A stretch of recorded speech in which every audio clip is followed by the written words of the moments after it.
Hello students, now we have to start the chapter that is the sectors of Indian economy. Okay, इसमें हमने last time देखा था कि किस तरीके से कंट्री के अंदर जितने भी गुड्स एंड सर्विसेज हैं उनकी वैल्यू को ऐड किया जाएगा, है ना। केवल फाइनल गुड्स एंड सर्विसेज की वैल्यू को ऐड किया जाएगा और इंटरमीडिएरी गुड्स एंड सर्विसेज की वैल्यू को बीच में ही छोड़ दिया जाएगा, क्योंकि उनकी value already final goods and services में ऐड हो चुकी है। ठीक है, और टाइम के साथ साथ किस तरीके से इन तीनों सेक्टर्स में चेंज आ रहा है। जहां पहले प्राइमरी बहुत ही ज़्यादा हाइट पर था, सबसे ज़्यादा उसमें लोग एम्प्लॉयड थे और सबसे ज़्यादा जीडीपी भी वही प्रोड्यूस कर रहा था कंट्री में, वहीं कुछ सालों के बाद डेवलपमेंट प्रोसेस के थ्रू इंडस्ट्रियलाइजेशन आ गया और फैक्ट्रीज इंडस्ट्रीज का बूम आ गया और मैन्युफैक्चरिंग इंडस्ट्रीज शुरू हो गई, यानी सेकेंडरी सेक्टर बहुत तेजी से डेवलप होना शुरू हुआ। और अब प्रेजेंटली टर्शरी सेक्टर जो है सबसे तेजी से बढ़ता हुआ सेक्टर है, सबसे फास्टली राइजिंग सेक्टर कौन सा है, दैट इज टर्शरी सेक्टर। तो आज हम देखेंगे कि टर्शरी सेक्टर के इतने तेजी से राइज होने के पीछे रीजंस क्या हैं। ठीक है, तो हमारा हेडिंग क्या है, rising importance of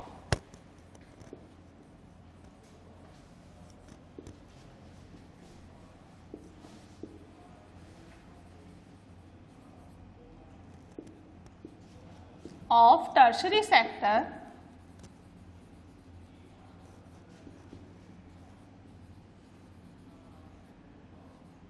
in production.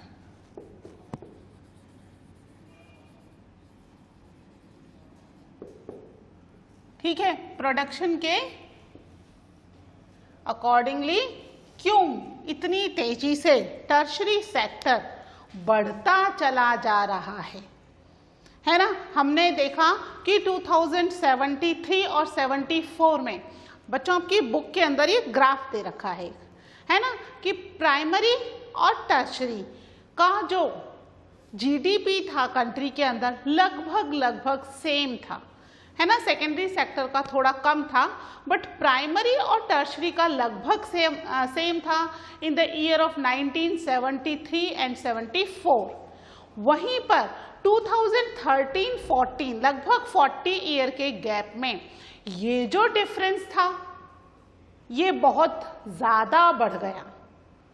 Primary sector का जीडीपी के अंदर कंट्रीब्यूशन रिड्यूस हो गया, वहीं टर्शरी सेक्टर का जीडीपी में कंट्रीब्यूशन बहुत ही तेजी से इंक्रीज होता चला गया, है ना। इसका रीज़न क्या है, क्यों इतनी तेजी से टर्शरी सेक्टर बढ़ता चला जा रहा है, क्या रीज़न है बिहाइंड इट। ठीक है, तो हम डिस्कस करते हैं about the reasons of the rising the tertiary sector. ठीक है, तो फर्स्ट तो यही आता है कि भाई हर कंट्री को कुछ सर्विसेज की बहुत ज़्यादा रिक्वायरमेंट रहती है। Every country needs few services, important है वो सर्विसेज। ठीक है, इन कंट्रीज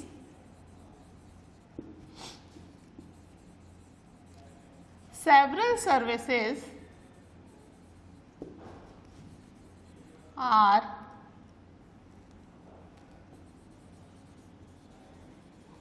required। ठीक है, कौन सी सर्विसेज हैं वो, दैट इज एग्जाम्पल ले लेते हैं हम, कौन सी है, जैसे हॉस्पिटल्स हो गए, है ना। हर कंट्री में हॉस्पिटल चाहिए ही वहाँ की पॉपुलेशन को हेल्थ फैसिलिटी देने के लिए।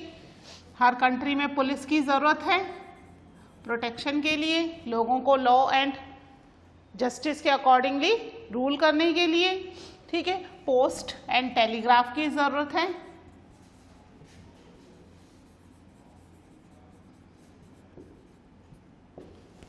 है ना। इसके अलावा बैंक की ज़रूरत है, बच्चों के लिए स्कूल की यानी एजुकेशन की ज़रूरत है। इंश्योरेंस की ज़रूरत है,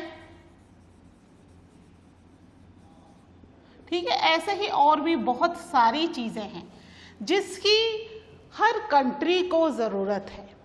तो क्योंकि कंट्रीज को इन चीज़ों की ज़रूरत है, इसकी वजह से क्या हो रहा है, ये सभी सेक्टर्स कौन से हैं, ये सभी department, these are service sectors, है ना। तो इन सब सर्विसेज की क्योंकि सभी कंट्रीज को ज़रूरत है, तो ये सेक्टर्स कंटिन्यू गवर्नमेंट खुद डेवलप कर रही है और क्या कर रही है, इनमें लोगों को एम्प्लॉय कर रही है, ठीक है। जिसकी वजह से ये सर्विस सेक्टर हर कंट्री के अंदर मिलेंगे, है ना।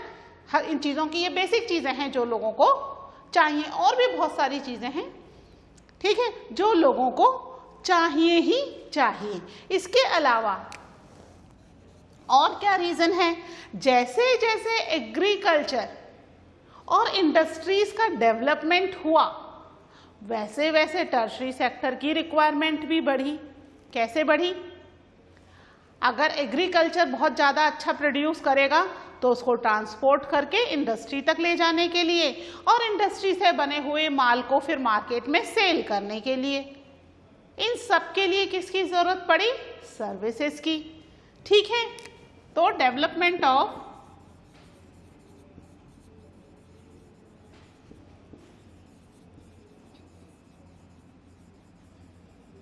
एग्रीकल्चर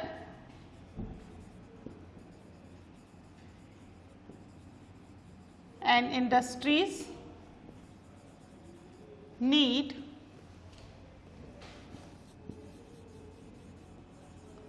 services, ठीक है। एग्जाम्पल जैसे कि देख लेते हैं हम, कौन सी चीज़ें की जरूरत पड़ी, ट्रांसपोर्टेशन,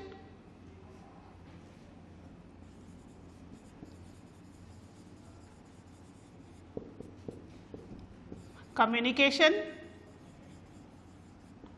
तो ये चीज़ें बहुत तेज़ी से डेवलप होनी शुरू हुई।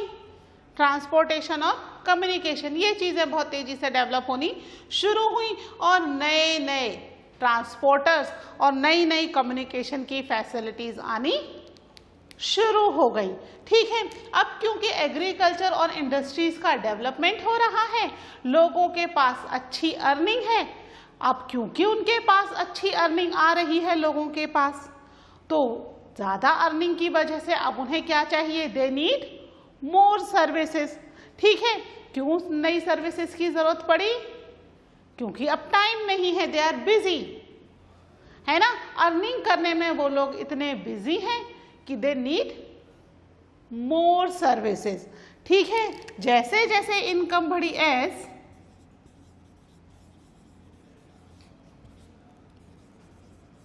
income increase,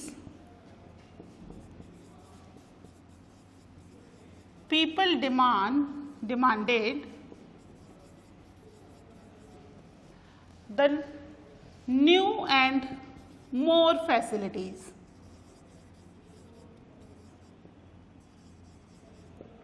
ठीक है। कौन सी नई और मोर फैसिलिटीज चाहिए, जैसे कि हम एग्जाम्पल देख लेते हैं, टूरिज्म।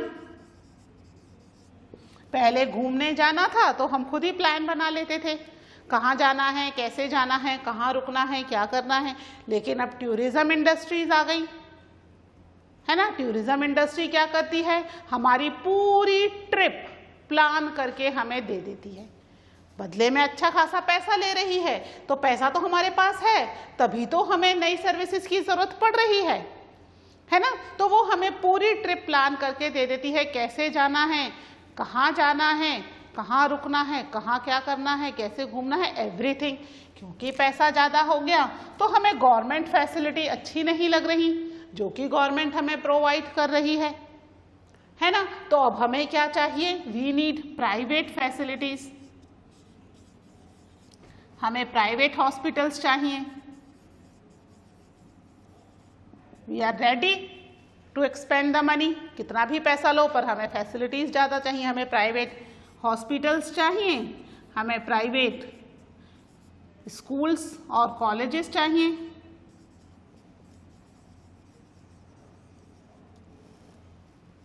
है ना।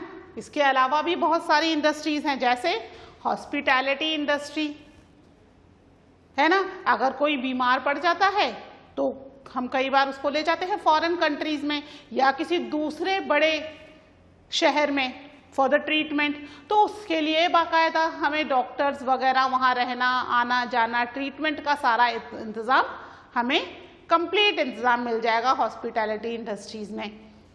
ठीक है, तो ऐसे बहुत सारी नई नई इंडस्ट्रीज़ आ रही हैं just because of the income increase. तो अब लोगों को ज़्यादा फैसिलिटीज़ और ज़्यादा डिमांड उनकी इंक्रीज होना शुरू हो गई है। उसके अलावा भी एक रीज़न और है, क्योंकि कंट्री में ही नहीं वर्ल्ड में कई सारे नए डेवलपमेंट्स हो रहे हैं और इन नए डेवलपमेंट्स की वजह से न्यू टेक्नोलॉजी आ रही है ना। आईटी है, इंफॉर्मेशन टेक्नोलॉजी, जैसे गूगल का नाम आपने सुना है ना, माइक्रोसॉफ्ट है। ये क्या कर रही है गूगल, कौन सा प्रोडक्शन कर रही हैं भाई, लेकिन ये क्या कर रही हैं, हमें सर्विस प्रोवाइड कर रही हैं। हर एक व्यक्ति अपनी लाइफ में कई बार google.com को यूज कर रहा है। न्यू टेक्नोलॉजी है, हमें सब चीजों की जानकारी एक ही प्लेटफॉर्म पर मिल जा रही है ना। हमें किसी व्यक्ति के बारे में सर्च करना है तो हमने ऑन कर लिया google.com। हमें अगर एजुकेशन से रिलेटेड कोई प्रोजेक्ट दे दिया मैम ने बनाने के लिए तो सर्च करने के लिए हम पहुंच गए google.com, है ना। तो इस तरीके से और भी बहुत सारे सर्च इंजन्स हैं। तो नई टेक्नोलॉजी आ रही है, नए तरीके आ रहे हैं, वो भी किस पर बेस्ड हैं, they are also based on the service sector. अभी आपकी एजुकेशन कैसे चल रही है, through the technology, service sector की ही है ये भी, है ना। सारे आपके वीडियोस आ रहे हैं व्हाट्सएप पे। व्हाट्सएप क्या है, it is also an app, है ना। तो यहां पर न्यू डेवलपमेंट हो रहा है।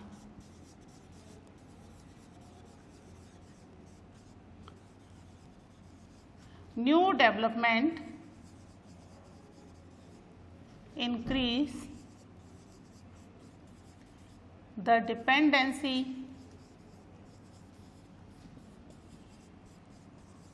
of people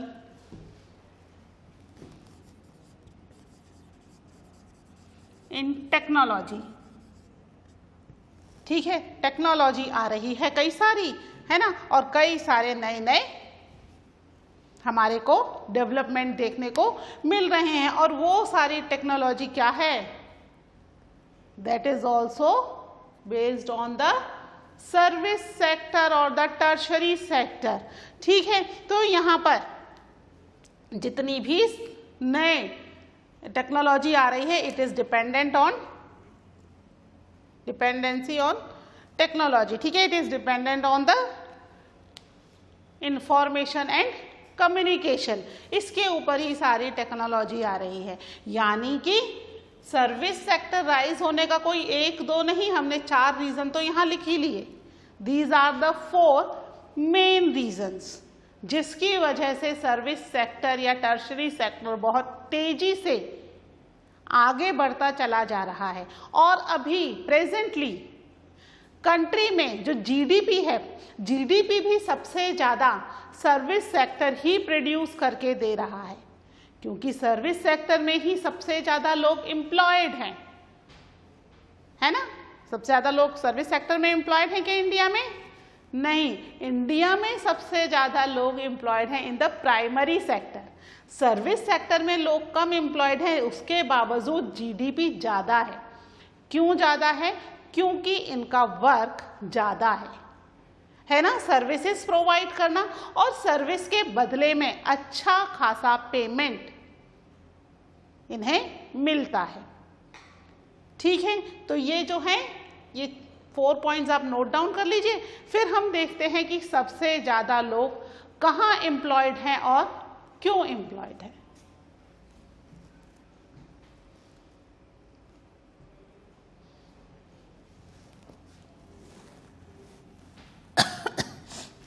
ठीक है, तो सबसे ज्यादा लोग एम्प्लॉयड किस में हैं? They are employed in the primary sector. ठीक है, सबसे ज्यादा प्राइमरी सेक्टर में लोग एम्प्लॉयड हैं। ऐसा क्यों है? क्यों सबसे ज्यादा लोग प्राइमरी सेक्टर में एम्प्लॉयड हैं?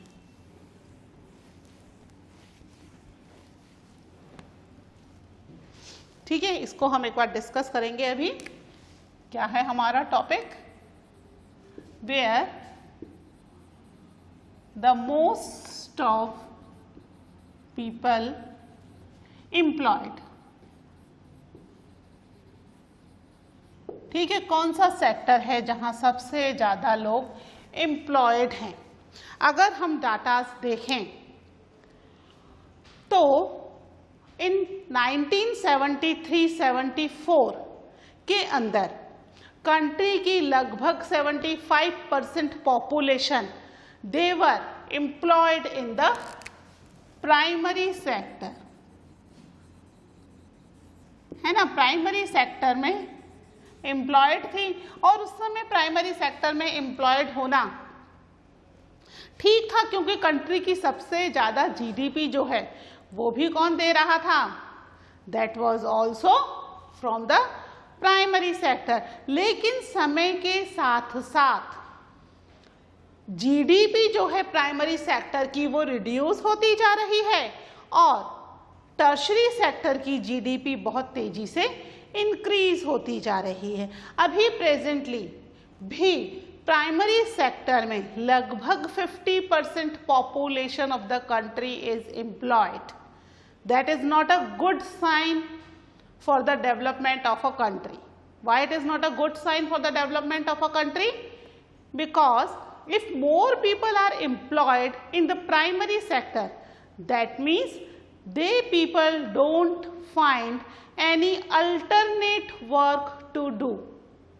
उनके पास कोई और काम नहीं है करने के लिए, इसलिए मजबूरी में उन्हें क्या करना पड़ रहा है? They are engaged in the primary sector. हमने डिसगाइज्ड अनएम्प्लॉयमेंट पढ़ा था ना 9th क्लास में, याद है आपको? क्या था? डिसगाइज्ड अनएम्प्लॉयमेंट, इसको अंडर एम्प्लॉयमेंट भी कहा जाता है, अंडर एम्प्लॉयड। ठीक है, यानी ये लग तो रहे हैं कि दे आर एम्प्लॉयड, लेकिन एक्चुअली में उनका अनएम्प्लॉयमेंट कैसा है? डिसगाइज्ड है। कैसा है? छुपा हुआ है ना। क्यों छुपा हुआ है?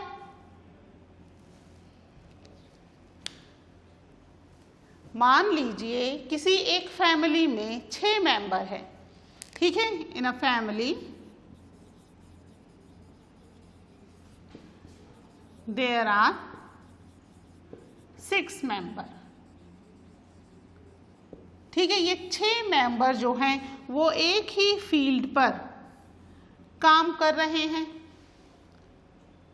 ठीक है, यहाँ पर अपनी बुक में एग्जाम्पल दे रखा है लक्ष्मी का, तो हम देख लेते हैं। इसमें एक मेंबर जो है वो लक्ष्मी भी है ना। एक ही फील्ड जो है, एक ही फील्ड पर ये सारे मेंबर्स काम कर रहे हैं, लेकिन ये फील्ड जो है इसकी प्रोडक्टिविटी तो उतनी ही होगी जितनी इसकी कैपेसिटी है। जितना बड़ा है उसके अकॉर्डिंग ही प्रोड्यूस करेगा। ऐसा तो नहीं कि ज़्यादा लोग काम करेंगे तो इसकी प्रोडक्टिविटी इंक्रीज हो जाएगी। अब अगर इन 6 लोगों में से 3 मेंबर्स जो हैं उनको यहाँ से हटा दिया जाए। ठीक है, 3 मेंबर्स को क्या कर दिया हमने? यहाँ से हटा दिया, यानी इस पर अब केवल 3 मेंबर ही काम कर रहे हैं। क्यों हटा दिया? 6 को करने दो, लेकिन 6 के लायक वर्क नहीं है ना।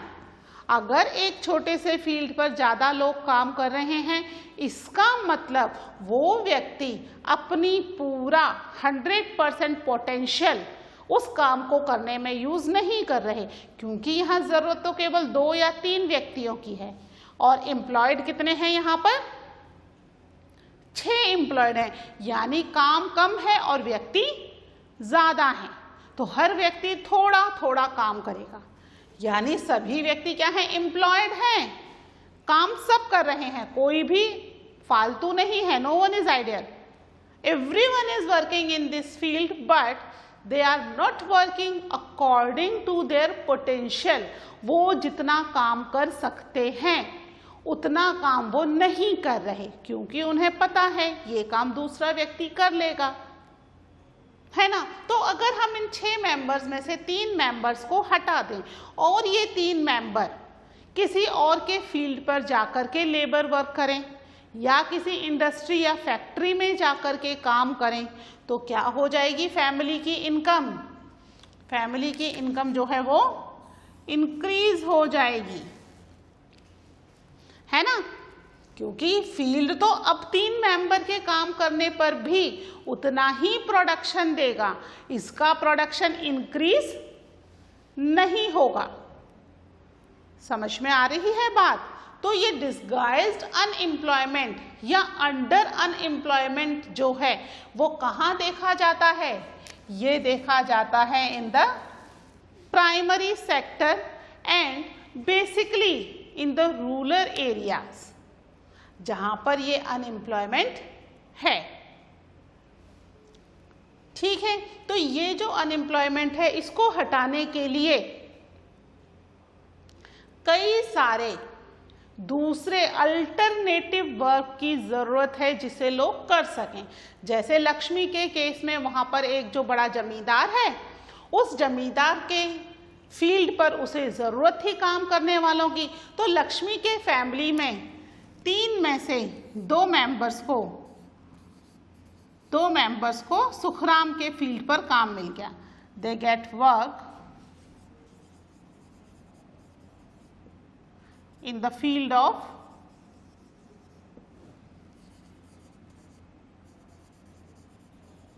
सुखराम, है ना। सुखराम एक बड़ा जमींदार है, उसके पास बहुत बड़ी लैंड है और उसे अपनी लैंड पर काम करने के लिए कई सारे लेबर की ज़रूरत है, और उसको ये लेबर कहाँ मिल गए? लक्ष्मी की फैमिली में से मिल गए। 2 लेबर को उसने यहाँ पर लगा लिया, यानी अब ये जो 2 मेंबर अर्न करेंगे, ये क्या हो गई? फैमिली की एक्स्ट्रा इनकम हो गई, क्योंकि वो तो इस फील्ड पर ही डिपेंडेंट थे कि भाई इस फील्ड से जितना अर्न होगा उतना ही उन्हें गुजारा करना है। ठीक है, और मान लीजिए इस 3 में से जो एक मेंबर है, ये मेंबर कहाँ चला गया? इस मेंबर ने किसी फैक्ट्री में काम कर लिया, इसको किसी फैक्ट्री में काम मिल गया, है ना। तो अब जो 3 मेंबर बचे यहाँ पर, दे आर एम्प्लॉयड, हम उनको डिस्गाइज्ड अनएम्प्लॉयड नहीं करेंगे, क्योंकि इस फील्ड में 3 व्यक्तियों के लायक काम है। यानी एक फील्ड में जितने व्यक्तियों के लायक काम है, अगर उतने ही व्यक्ति काम करें तो ठीक है, अगर उससे ज़्यादा व्यक्ति काम करते हैं तो क्या हो जाएगा? काम तो हो रहा है but that work is not recognised. ठीक है, वो वर्क रिकॉग्नाइज नहीं है और उससे कोई इनकम भी नहीं हो रही। तो इसलिए प्राइमरी सेक्टर में एम्प्लॉयड तो है लगभग 50% लोग, 50% पीपल एम्प्लॉयड हैं, लेकिन उस 50% में से भी 50% पीपल ऐसे हैं those who are disguised unemployed या अंडर एम्प्लॉयड हैं, यानी उनके पास कोई अल्टरनेट वर्क नहीं है to do, because they don't have any alternate work. तो सारे के सारे एक ही फील्ड में काम कर रहे हैं और हमें लग रहा है दे ऑल आर एम्प्लॉयड। ठीक है, इसीलिए तो इसको नाम दिया है डिस्गाइज, छुपी हुई, दिख नहीं रही सामने से, लग रहा है व्यक्ति काम कर रहा है और व्यक्ति के काम की एज सच कोई वैल्यू नहीं है। जीडीपी में तो इतना ही कैलकुलेट होगा जितने यहाँ पर 2 या 3 मेंबर भी अर्न कर लेंगे, है ना। हमने देखा ना फाइनल गुड्स एंड सर्विस, तो प्रोडक्शन तो उतना ही हो रहा है जितने 2 मेंबर कर रहे हैं। एम्प्लॉय में 6 मेंबर हैं, है ना, और हमने 3 को हटा दिया, इन 3 की एक्स्ट्रा इनकम होगी, तो ना केवल फैमिली की फाइनेंशियल कंडीशन सुधरेगी बल्कि कंट्री की जीडीपी भी इंक्रीज होगी, है ना। ये एक टर्शरी सेक्टर में है, दो बाकी के प्राइमरी सेक्टर में ही रहे। और सॉरी, ये जो है फैक्ट्री में गए तो ये सेकेंडरी सेक्टर में है, ये सेकेंडरी सेक्टर में है, और ये दो मेंबर कहाँ हैं, they are in the primary sector, क्योंकि लेबर वर्क कर रहे हैं ना फील्ड में, तो एग्रीकल्चर वर्क में ही बेसिकली ये लगे हुए हैं, ठीक है। तो इस तरीके से most of the people they are employed in the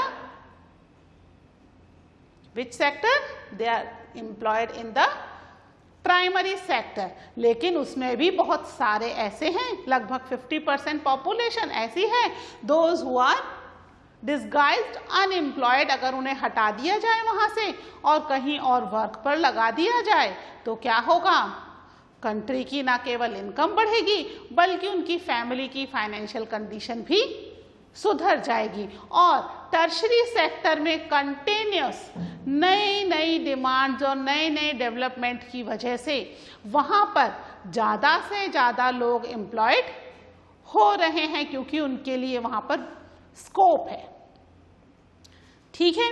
तो आज के लिए बस इतना ही, फिर मिलते हैं in the next lecture with the new topic. Till then, take care. Bye.